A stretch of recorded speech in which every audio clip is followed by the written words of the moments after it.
화재 사건 상담 올립니다. 저희 원룸 주차장에 이웃한 원룸에서 리모델링한 건축 폐기물을 적치해서 미관상 좋지 않으니 빨리 치워달라고 몇 차례나 제가 도촉을 했는데요. 하지만 이곳 원룸 주인은 치우겠다고 말은 계속하면서 계속 방치해 왔습니다.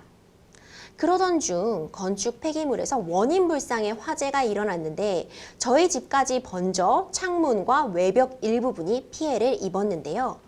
이후 이웃 원룸 주인과 계속 소통하며 공사를 해주겠다는 약속을 수차례 받아냈지만 지금까지 이행이 되지 않고 있습니다. 법적 대응을 준비하려고 하는데요. 어떻게 하는 것이 좋을지 상담 부탁드려요. 저 지금 딱 이 사연 읽고 바로 건축 폐기물이라는 단어 딱 듣고 이제 불량으로 적치되었다는 얘기 딱 듣고 나니까 이거 위험한데 딱 직감이 됐는데 네, 역시나 그쵸. 또 이 슬픈 예감은 틀리지가 네. 않습니다. 불이 났어요. 지금 인명피해는 없으셨는지 좀 걱정이 되는데 어떻게 들으셨어요? 네, 일단 건축 폐기물이라는 말씀 주셨듯이 그 위험한 게 왜 거기 쌓여 있나 저도 그 생각을 했거든요. 남의 이제 공간에 뭐 그런 생각도 좀 했고 일단은 또 제가 궁금한 거는 이제 지금 사연 주신 분께서 이제 어떤 그 권리 관계를 갖고 계신지 지금 뭐 세입자신지 아니면 뭐 구분 소유가 되는 건물이라 이제 별도 뭐 독립된 어떤 세대의 임대인일 수도 있고 아니면 건물 전체에 이제 제 주인이실 수도 있고 해서 그런 게 조금 궁금하기도 했습니다, 저는. 그렇네요. 네. 좀 지금 내가 어떤 지위인지, 내가 네. 지금 집을 소유하고 있는 소유주인지, 아니면은 이제 세입자인지, 네. 이런 부분에 있어서도 좀 달라질 수는 있을 것 같네요. 네. 그러면 이제 구체적으로 해결 방법 한번 들어가 보도록 하겠습니다.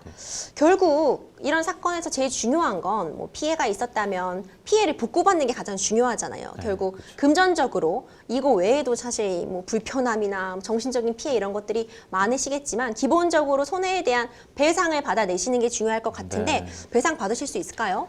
네, 배상 받으실 수 있죠. 예, 뭐 어떻게 하냐에 따라 다르긴 한데 결론적으로는 가능은 합니다. 구체적으로 좀 설명을 드리면 이 손해배상을 사실 변호사들이 많이 다루고 뭐 문의도 많으세요. 네. 근데 어떻게 보면 손해배상은 이제 두 가지만 생각하시면 돼요. 일단은 계약 관계가 있냐. 그래서 일단 계약 관계가 예를 들어 명시적으로 계약 관계가 있으면 그 하나의 장점이 있어요. 이제 입증 책임이라고 하는데 입증 책임 부담이 좀 덜해집니다. 그 손해배상을 받고자 하는 측에서 분명 이런 계약서 상에는 손해배상에 관한 어떤 규정이 분명하게 나와 있고 또 그거에 관해서 이제 그 계약 당사자 간의 어떤 입증 책임 분배도 분배가 돼 있는데 그 좀 더 그 계약서 내용상에서 손해배상 규정이 있으면 확실히 좀 입증하는데 부담이 좀 덜해서 일단은 손해배상을 내가 받아야겠다 하시면 이게 계약 관계인지 아닌지 그것부터 좀 판단해 보시는 게 중요할 것 같고요.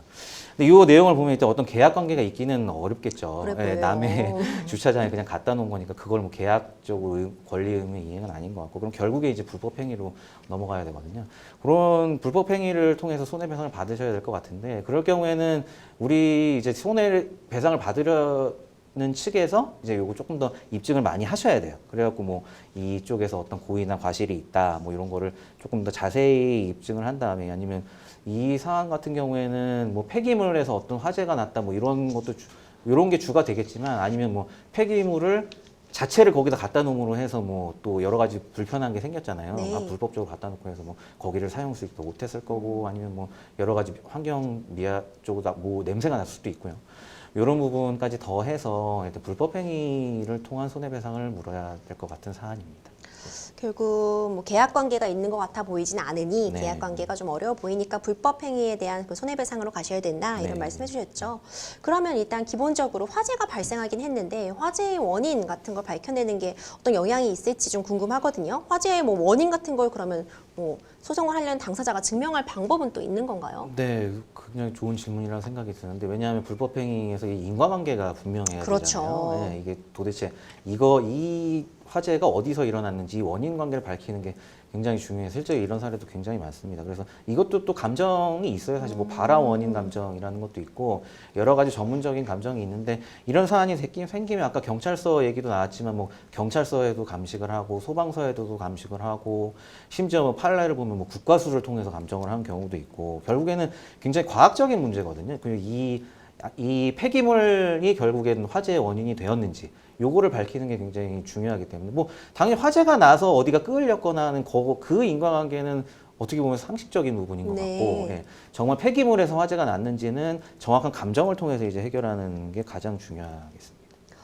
그러면 만약 상담자께서 먼저 좀 보수 공사를 하시고 먼저 자기가 고친 다음에 그 부분에 대해서 이 이웃 원룸 주인에게 그 비용을 청구하는 방식도 가능할까요? 가능하죠. 근데 뭐 이거는 조금 더 편리하다고 볼 수가 있죠. 어느 정도 수리를 해놓으면 나중에 어차피 이 불법행위 책임을 물을 때는 저희가 거의 다 입증을 해야 됩니다. 원고 측에서 내가 그 인과관계에서 손해도 인정돼도 그럼 손해가 얼마죠? 이것도 전부 다 이제 재판 변론하면서 그 소명을 해야 되기 때문에 지금 뭐 어느 정도 객관적인 견적서를 갖고 있고 이런 수리가 이루어졌다 하시면 어차피 나중에 내셔야 되기 때문에 그런 거를 지금 마련해 두는 거는 조금 더 소송을 편리하고 또 신속하게 진행할 수 있고요. 다만 한 가지 주의하실 거는 이 인과관계가 어디까지 이제 미칠 거냐 이건데 이게 뭐 수리를 딱 했는데 알고 보니까 이 수리한 부분은 이 화재랑 뭐 무관하다 나중에 이렇게 네. 되면 조금 그 부분은 배상을 못 받는 경우가 생기니까 그 부분에 있어서는 조금 주의를 하시는 게 좋을 것 같아요. 아, 그렇군요. 지금 사연에서는 이제 명확하게 드러나진 않았는데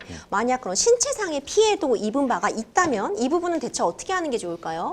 신체상의 피해도 마찬가지로 이제 손해배상을 받으시면 되고요. 뭐 이제 민법하고 형법이 왔다 갔다 하니까 이제 방화 같은 경우에 형법 같은 경우 신체적 피해가 발생했다면은 뭐 과실치상이나 뭐 과실치사상 시사가 될 수도 있고 그러면 당연히 그만큼의 배상액은 더 높아지게 되니까요. 네. 별도의 손해배상을 신체에 대한 피해도 따로 받으실 수가 있습니다.